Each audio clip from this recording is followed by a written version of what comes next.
Halo Sobat Bola Mania, kembali lagi di BRC Official. Ada kabar menarik nih mengenai alasan supporter pilih Goa lokasi awal arak-arakan Piala PSM Makassar. Cek rutenya. Aliansi supporter memilih Kabupaten Goa sebagai tempat mengarak Piala PSM Makassar setelah juara Liga 1 musim 2022-2023.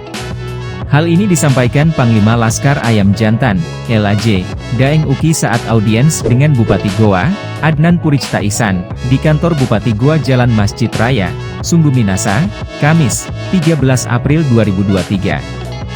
Rencananya Piala PSM Makassar akan diarak pada 17 April 2023. Atau sehari setelah PSM Makassar melawan Borneo FC di Stadion Gelora B.J. Habibie, Minggu, 16 Maret 2023. Salah satu alasan supporter mengarak Piala PSM Makassar di Goa karena sebagai bentuk apresiasi kepada Pemkab Goa. Pemkab Goa menyiapkan 2 lapangan sebagai tempat latihan PSM Makassar. 2 lapangan digunakan PSM Makassar yaitu Stadion Kale Goa dan Lapangan Syekh Yusuf. Hari ini kami dari Aliansi Supporter PSM Makassar datang terkait rencana arak-arakan juara PSM Makassar, ungkap Daeng Uki.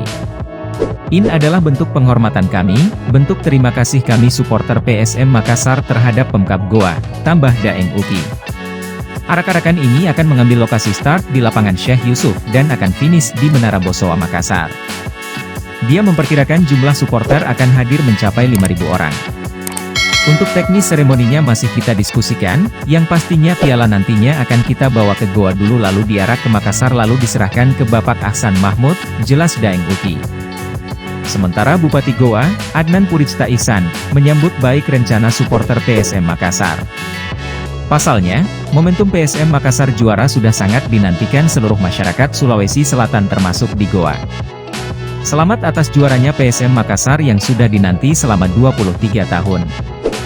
Ini menjadi sejarah baru. Kami bangga, apalagi Goa dipilih sebagai lokasi arak-arakan ini, ucapnya. Adnan mengaku akan mempersiapkan sebaik mungkin sebagai lokasi start arak-arakan tersebut. Hal ini dilakukan agar kemenangan PSM bisa dirasakan oleh masyarakat secara luas. Alhamdulillah kita bisa berkontribusi dalam kemenangan ini karena menyediakan tempat latihan. Insya Allah kita juga akan mempersiapkan semenarik mungkin, tambah Adnan. Nah itu dia Sobat Bola Mania untuk update kabar kali ini, bagaimana pendapat kalian Sobat? Tulis pendapat kalian di kolom komentar ya Sobat dan jangan lupa untuk like, comment, and subscribe.